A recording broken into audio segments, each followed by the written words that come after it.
Hola! Hi everyone. Now I am in Spain, hence the hola.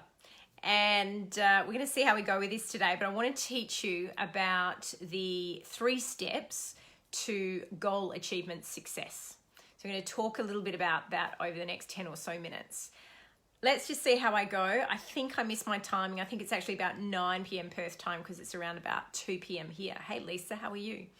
So we're going to see how I go because I am really badly jet lagged. I think I'm going to fall off the perch any minute, but I've got a really amazing flamenco show to go and see tonight. So I've got to stay awake.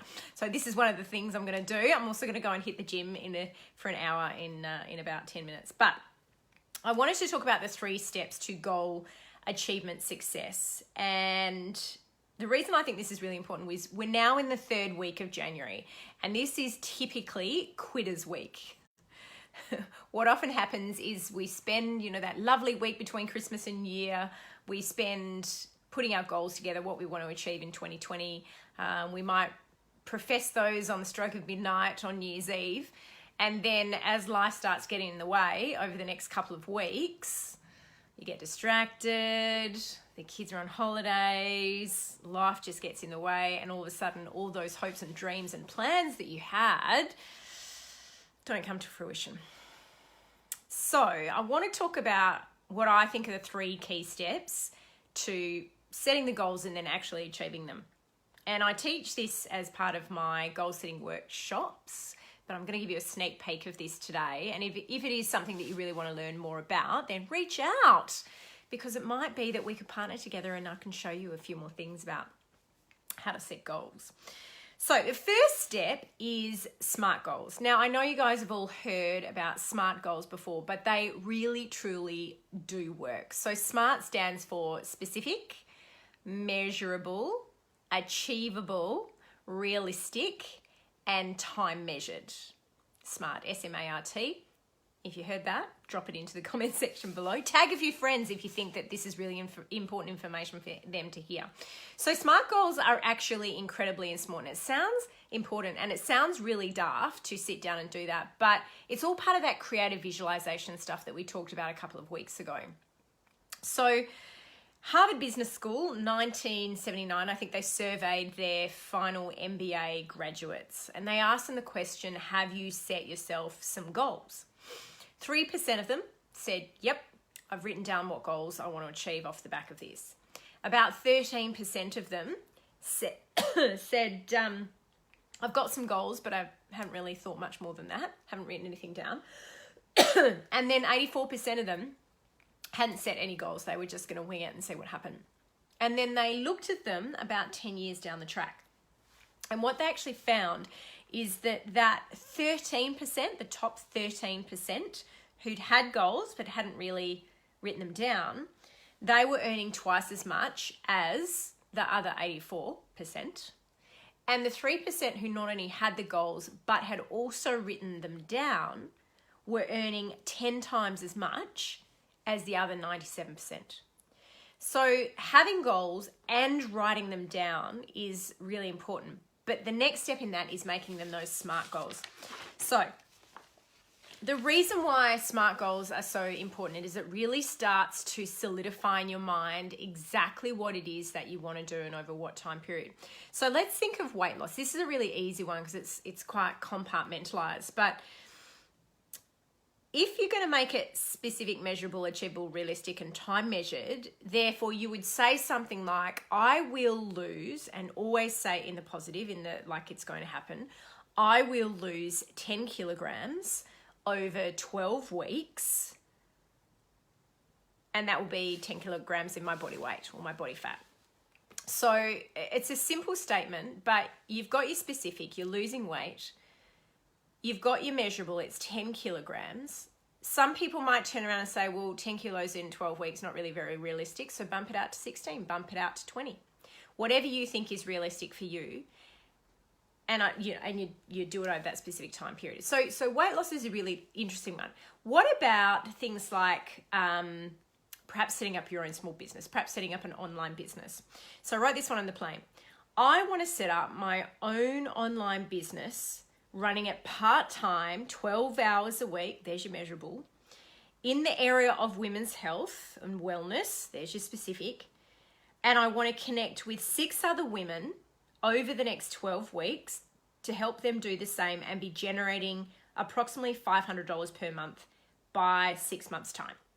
So you can see how that specific, measurable, achievable, realistic, and also time measured. So next time you want to set yourself a goal, you've got to use the SMART principles. So that's step number 1, SMART principles. Step number 2 is reverse engineering. This is key. So many people sit down and write specific goals, measurable goals, but they don't actually then work backwards from when you want to achieve it to figure out what you need to do each month, each week, and each day in order to achieve that goal. And here's where it gets problematic, particularly with women, is that we're very easy to overwhelm. And when we're thinking 12, 16, 20 weeks down the track and looking at the big picture of what we're trying to achieve, overwhelm comes into it every time. So you've got to bring it back to, what do I have to do every single day? And how do you do that? You reverse engineer it. It's like, how do you eat an elephant? Well, you take one bite at a time. It's exactly the same with your goals. So in breaking it down, you've got to figure out, okay, let's look at that weight loss example again. Let's say for you, realistically, 500 grams a week is what you could possibly achieve. So it might be that if you're only going to lose half a kilo a week, then 10 kilos is probably going to take you closer to 5 months than it is to 3. So you might see it actually helps you in reverse engineering, figuring out what truly is realistic and achievable for you. So you might say then, okay, 5 months, because you definitely don't want to set yourself up to fail.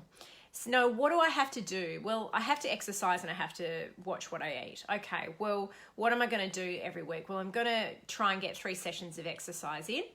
And in order to get 3 in, well, I probably have to schedule 4. And as far as eating goes, well, I want to break this right down to make it achievable. So I'm just going to cut out bread for the first 4 weeks. And it might be just one thing, or I just cut out the fizzy drink. And it might be that you just change one new thing each month, such that 3 months, 4 months, and 5 months down the track, you've made long-term sustainable change in the area of health, and it's much, much easier. So yeah, so breaking it down and then reverse engineering it to, what is it that I have to do every day? Well, 3 times a week, I'm going to have to schedule in some exercise, and every day I'm just not going to have bread, and I'm going to make sure I have a salad for dinner. So breaking it down to what you have to do. Let's look at the business option. So it might be, if you're looking at developing an online business, you've got to choose a business system that works for you, either create it yourself or choose something that's tried and proven. You've got to have people to talk to, so you've got to plan out your network, and then you've got to figure out how you're going to access your network. Well, it's probably going to be through some sort of events. You're going to think of people that you might like to partner with in business. And so it might be that to build that dream of a business that's over 6 months, you want to be generating $500 a month, you want to have partnered with 6 people, you might need to be putting 2 events on a month. You might need to be inviting 20 people to an event. You might need to be talking to, 2 to 3 people per day in order to get those 20 people to an event twice a month. And then if you're wanting to partner with 6 other women, you're probably going to have to partner with 2 per month, which means you might have to speak to 20 over if you're thinking of a 1 in 10 conversion, 20 over a month. So it might need to be that you speak to 5 people a week about linking arms with you. So can you see how you reverse engineer it to exactly what you'd have to be doing every day, every week, and every month in order to achieve your goal? So that's step 2, reverse engineering. Step 3 is all about prior planning. My dad always said to me, this is hard to do, jet lagged. Prior planning prevents piss poor performance. So have your monthly planner, stick it up on your wall. I use iCal on my computer, and I have my month there at large. All the big rocks go in, all my exercise sessions go in, all my travel goes in, all my day job sessions go in, and all my power hours of business, my online business stuff, goes in there as well. Put the non-negotiables in, the self-time, the family time, the health time. Figure out when it is in your week you can actually work on your small business or work on your exercise. There's something called Parkinson's law. I'm not sure if you've heard of it, but time will either expand or contract to all the activities that you've put in place.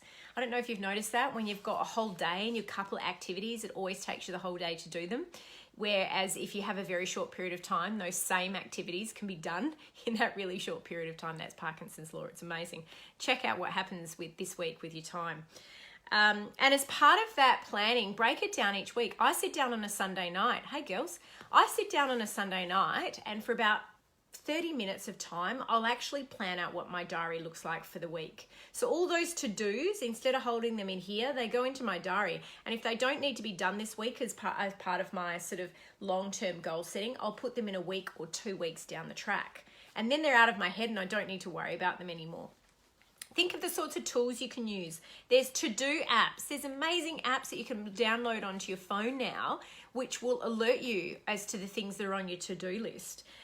There's online or written planners. I've got a really great one. Oh, goodness knows where it is. It's packed away in some bag somewhere, but it shows me a week at a time for my weekly planning.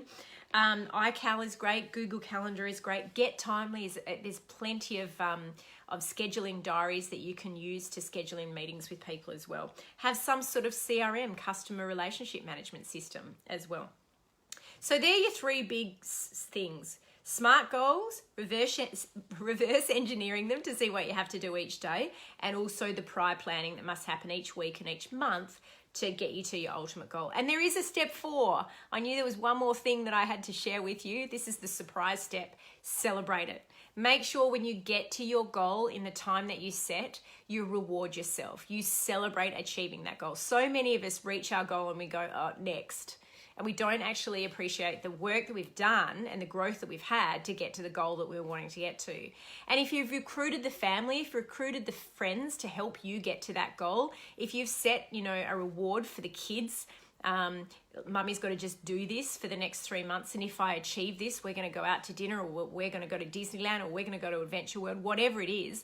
Reward yourself and reward those who've supported you along the way, because it's only when we do this that we truly get to celebrate our goal setting success.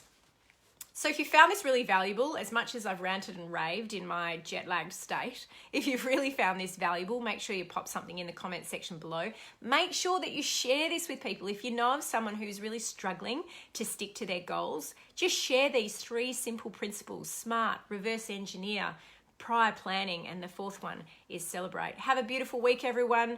I'm going to go and do something about my jet lag, and I'll see you next Sunday.